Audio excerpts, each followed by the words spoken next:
passion and dedication is more important. And time and again, you need to keep someone as a mentor. Without a mentor, you cannot move. You need to go and meet some officers. You need to go and meet some mentors. You need to go and meet some retired bureaucrats. Keep a mentor for you. That will help. Otherwise, you have gone in one direction on your own. That direction is wrong. It will take 2 years for you to come back. Don't do that. Fine. Next question.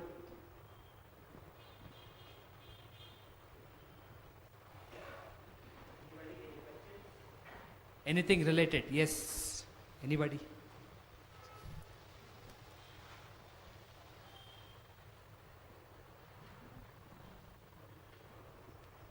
You need to ask. You sat for 1.5 hours. It's like either you have understood everything or you have not understood.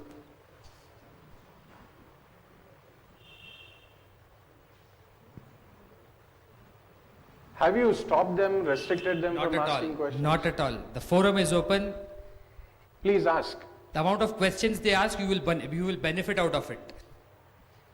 What did you do in the class? You have asked questions, right? So you need to do the same here. So one question. In case we choose a field and we are moving ahead to achieve that target, somehow I realize that this is not, and we take a U-turn. What happens then? I mean, from the mental perspective and from the education perspective, do we still continue the same path though I'm not interested? I realize that this is not the goal. Drop my studies, choose alternative. What? That's my first question. Second question is, which are the institutes that you suggest, top institutions for MBAs, and do we have to really do it from the top institution, or can we do it from a normal institute and still be a MBA grad, get that what a top institute can give? Is that possible? 2 questions. Big questions. Tough questions. The first one, you are going on a path, you feel this is not your path, you take a U-turn and come back. Come back where? Or I drop, or I just say no.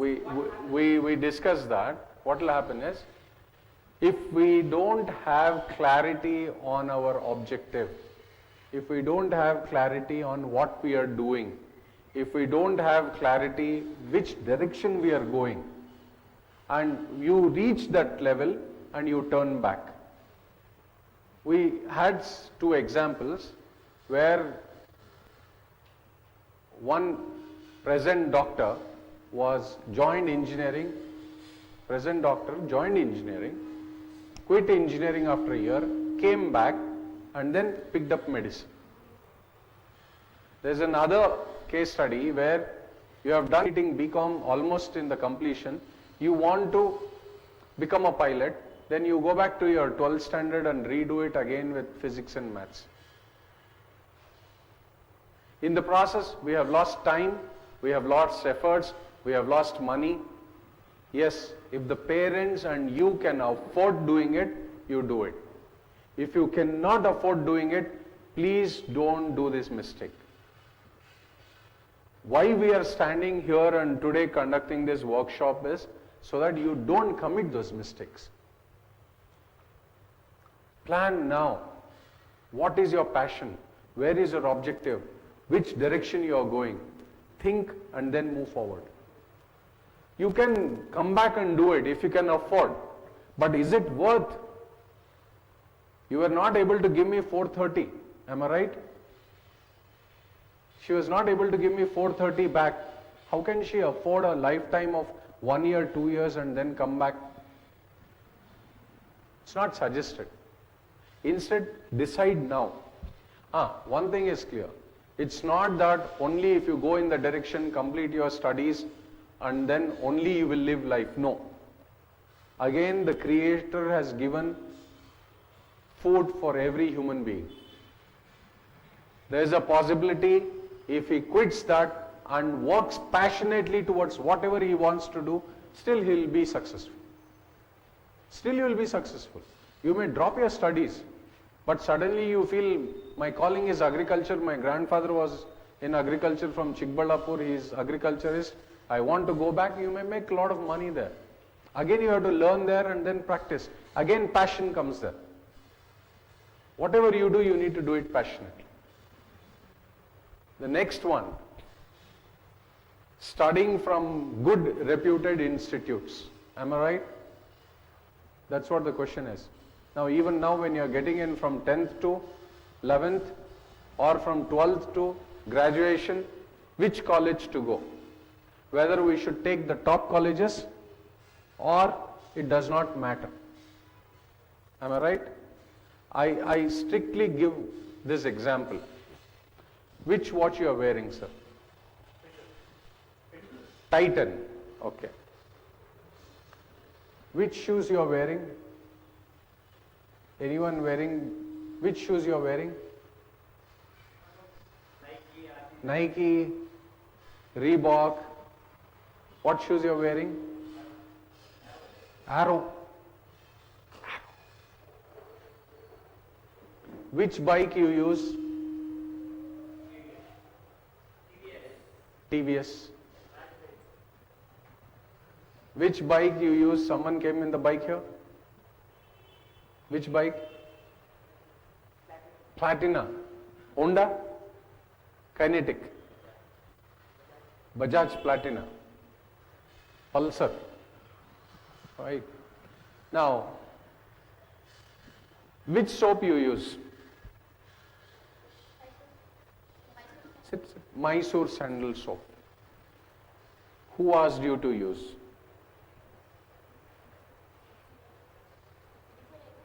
It's a regular soap. If I keep a soap next to your Mysore sandal soap, a very well packaged soap which is shiny, next to that, will you buy that? No. Why? I am used to it and I am going to buy it. When you tell I am used to it, why do you buy again and again?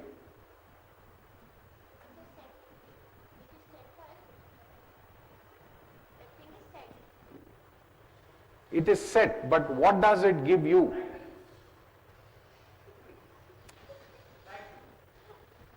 What does it give you?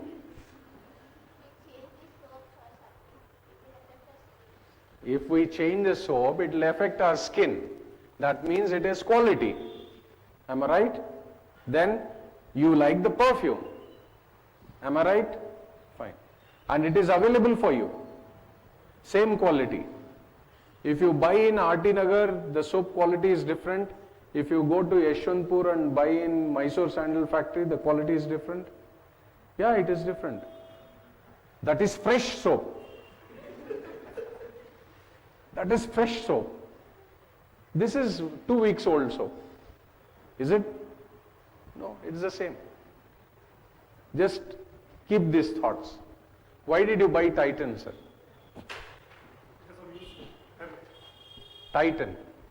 It's a brand. It's a brand. Why? What do you call a brand? Why do you call it as a brand?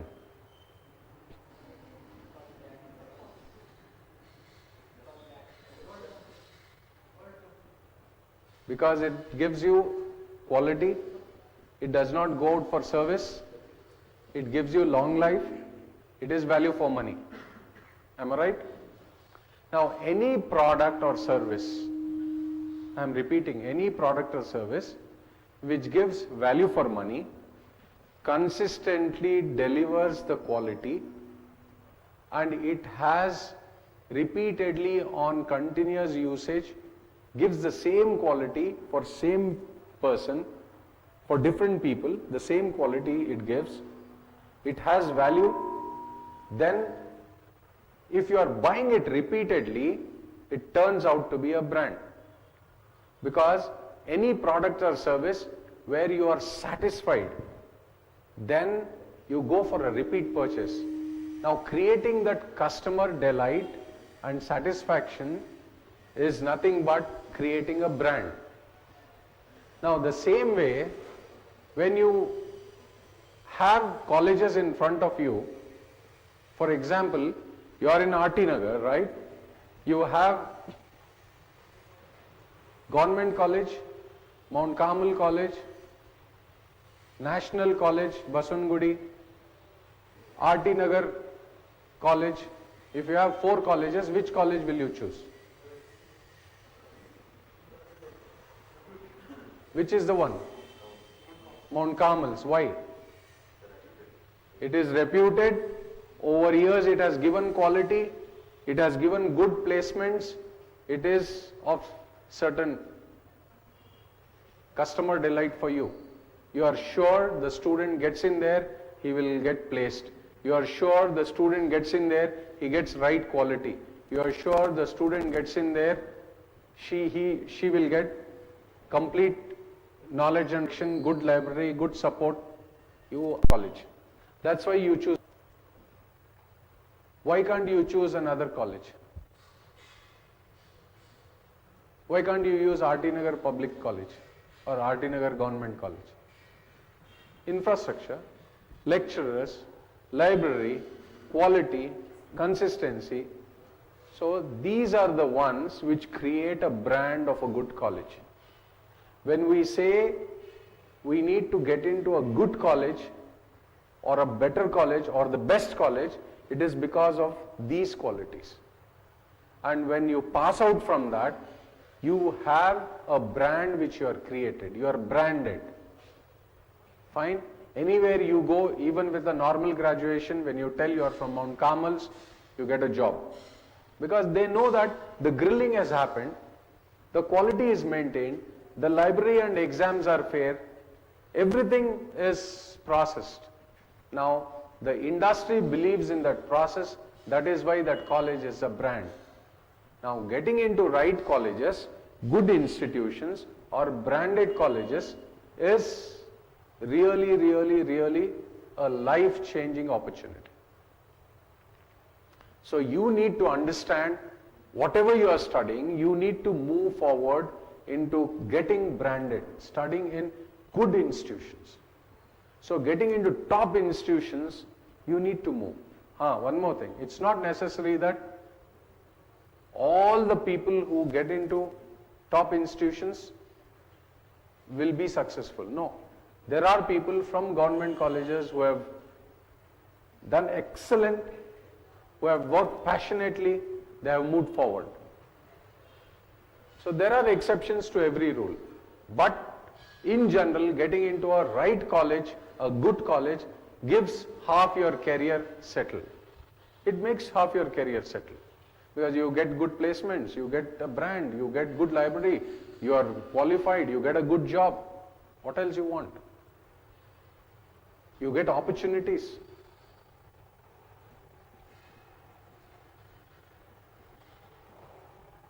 Any more questions or we close? I'll give you 2 more minutes.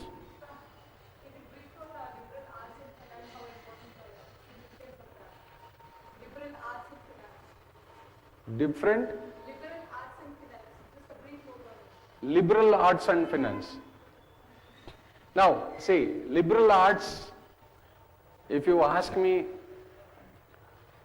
there are different streams of arts. Now, arts can be, it can be history, it can be political science, it can be archaeological studies, or it can be music, it can be painting, it can be dance. It all depends on which area and skills you have. I'll just run through a video if this one is ready. You can see how many ways and means of skills can be built up, how we need to look in. I'll just run through the video for you. No, you are talking, all your questions are of MBA, so we will talk about it after this. Finance. That's working? Volume. Of the system is often profoundly alienating. This isn't the fault of their teachers, but of the system itself, which assesses us for a particular kind of intelligence. We pass or fail on ridiculously narrow criteria. I was lucky at school because I had the kind of intelligence they were looking for. Linear, analytical, hyperlexic. It was only after leaving school that I realized in other respects I was a complete dummy. I stumble over cognitive tasks Where's the that speaker, other man? people can perform Here, in yeah? their sleep. I have a close friend who I see as a genius. He can listen to an engine, even on the phone, and tell you the problem is a particular bearing. He has a remarkable spatial navigational intelligence, and even professional mechanics wonder how on earth he can do it. But he was deemed a total failure at school.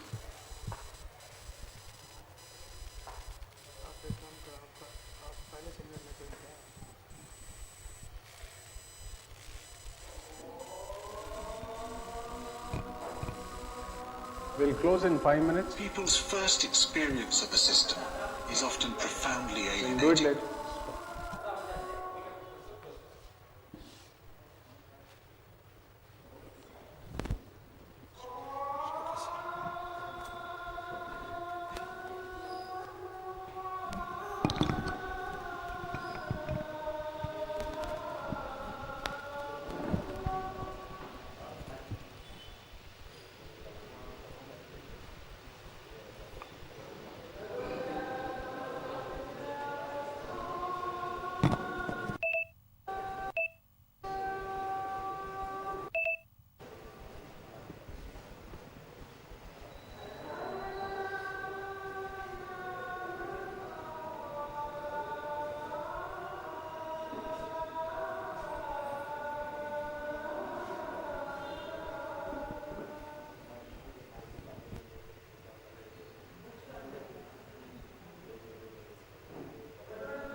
People's first experience of the system is often profoundly alienating.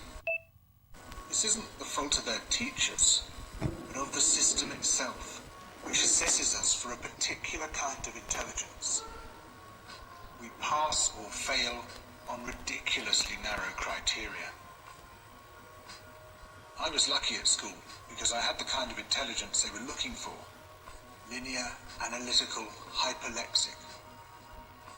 It was only after leaving school that I realized, in other respects, I was a complete dummy. I stumble over cognitive tasks that other people can perform in their sleep. I have a close friend who I see as a genius. He can listen to an engine, even on the phone, and tell you the problem is a particular bearing.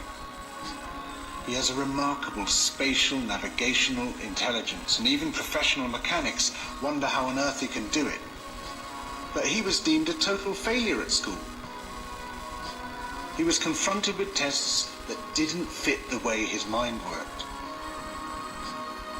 I expect you've come across plenty of people like this. People you know are bright, but they're bright in the wrong way. They're bright in the way that isn't being assessed. The truth is that there are lots of different intelligences, and we shouldn't be surprised. During the evolutionary phase of our history, a group of people will be more likely to survive if its different members saw the world in different ways. Some people could make excellent tools. Some people could hunt very well. Some people were good at looking out for danger. Some people were good at strategizing how to get through a long winter. Some people could tell the stories that would inform the next generation. We needed a load of different intelligences in order to survive. Nowadays, we are treated as if only one kind of intelligence is valid. Anyone with a different intelligence is deemed stupid. The way we are schooled compounds this alienation. How did we get to the point that we believe the best way of schooling children is to sit them behind a desk and insist they keep still? Children keeping still? That's difficult for anyone, but especially for kids with a roaming, navigational mind. I've done some volunteering with an adventure learning charity, and the first time I took a group of these children out, we were rock pooling on the shore. Most of the kids had never seen the sea before, never visited the countryside before. And there was one kid who just stood out. He was brilliant. He was there at my shoulder all the time. Whenever I said, "What's this?" or "Why is it this colour?" he would hazard a guess. And they were always interesting answers. He was finding things, catching things, picking things up. And after a couple of hours, I said to his teacher, "That kid is a genius."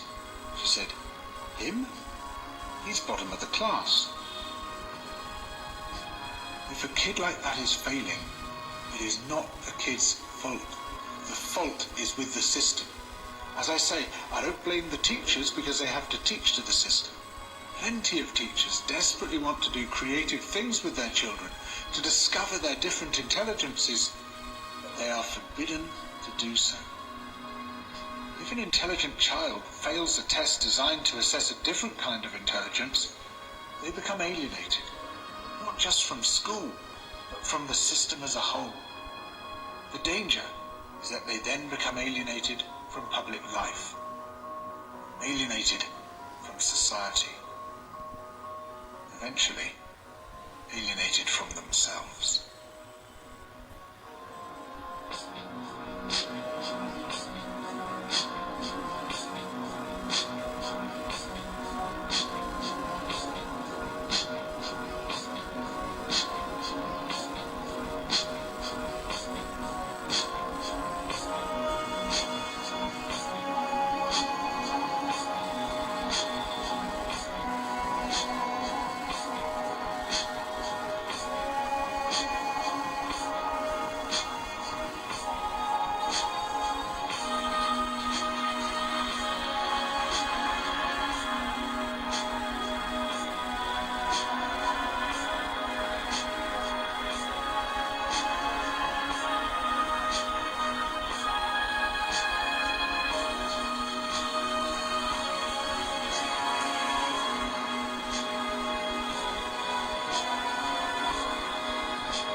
And yet you find that excellence is not about talent alone. In fact, a major part of excellence has nothing to do with talent. And in course of time, once you go beyond a certain level, ability or talent is the most useless virtue to possess. It's what you do with that talent that matters. And that's why he used a word, Mukesh used a word that I love. Beyond a point, it is attitude that counts for far more than talent. Because talent breeds an ego. And talent never solves problems beyond a point. And I was fascinated by something that Sandy Gordon said when we were doing a program together. Because I had seen a lot of young cricketers, extremely talented, who the moment they faced a roadblock did not know what to do. Because they had never had to struggle to succeed. They always used their talent to succeed. And Vinod Kambli is an example of that. The moment Courtney Walsh bounced him in Bombay, he was 22 years old. Was he? Yeah, he was 22 years old then. In 1994, he was 22 years old. Didn't know what to do, did not play a test match after that. His last test match was when he was 22 years old. Just did not know how to play the bouncing ball because talent had solved everything for him before. In the Australian Army, when they are, and this is something that doesn't come from sport, but it's something a sports scientist told me, that when they're building an elite core team, they look at your career record, your track record, and if you've never failed, they don't pick you. They don't pick you because they say, if this man experiences failure, will he know what to do? They pick people who failed and bounced back. And that is where your attitude comes through. That your work ethic and your attitude counts for far more than talent. I mean, Tendulkar is a prime example. He played 55 games as a 14-year-old without a break. 55 days. He'd practice for 2 hours, play a game, practice 2 hours, fall asleep on the dining table. And do that 55 days in a row. That's attitude. It isn't Tendulkar's talent that's produced 70 hundreds. It's his work ethic, it's his attitude, and more than anything else, when you reach the top, it's his passion to perform. And that counts for far more. The attitude and the passion counts for far more than ability. Ability opens the first door. It might open the second door. It's not going to open the last door.